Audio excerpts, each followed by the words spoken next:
think real technological innovation is going to make our country stronger. Now, if you go back to World War II, America constructed thousands of so-called Liberty ships to carry troops, cargo, and other things, building them at a pace of 3 ships every 2 days. 3 ships every 2 days.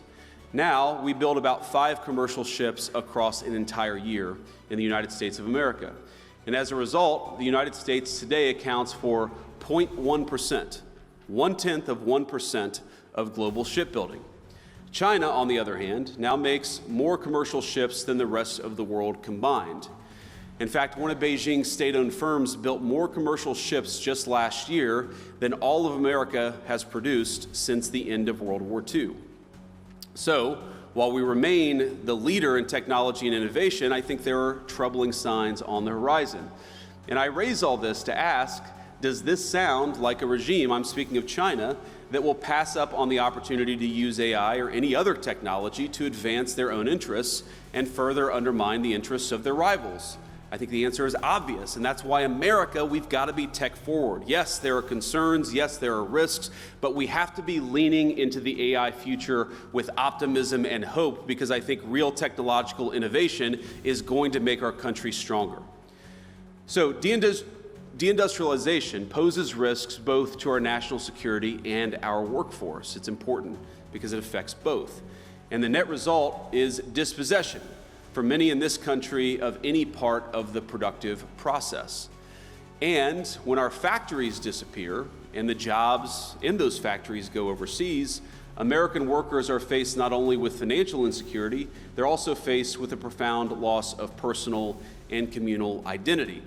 And so to come full circle on this tension, alleged tension between the populists and the techno-optimists, I can understand a reaction of skepticism when we talk about the revolutionary potential of new invention and artificial intelligence and all the other incredible technologies that you guys are working.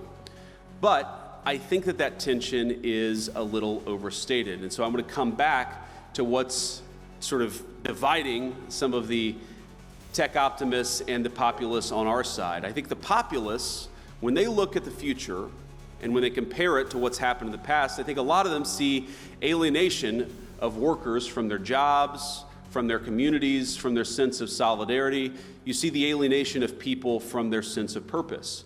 And importantly, they see a leadership class that believes welfare can replace a job and an application on a phone can replace a sense of purpose.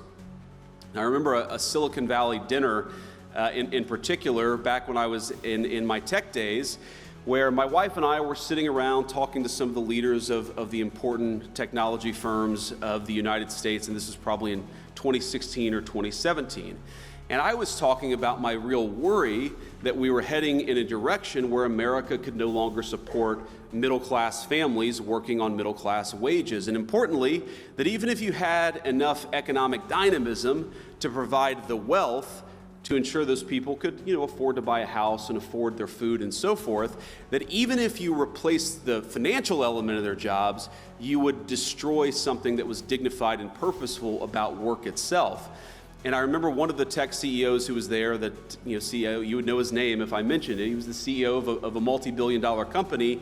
He said, well, I'm actually not worried about the loss of purpose when people lose their jobs. And I said, okay, well, what do you think is going to replace that sense of purpose? And he said, digital, fully immersive gaming. And then my wife texted me underneath the table and said, we have to get the hell out of here. These people are effing crazy. Now, I don't think that, of course, that CEO's views are representative of most people in this room, but when I think about a lot of the workers, based on what they've seen in the past, are very worried about the future because, frankly, their leadership has failed to serve them.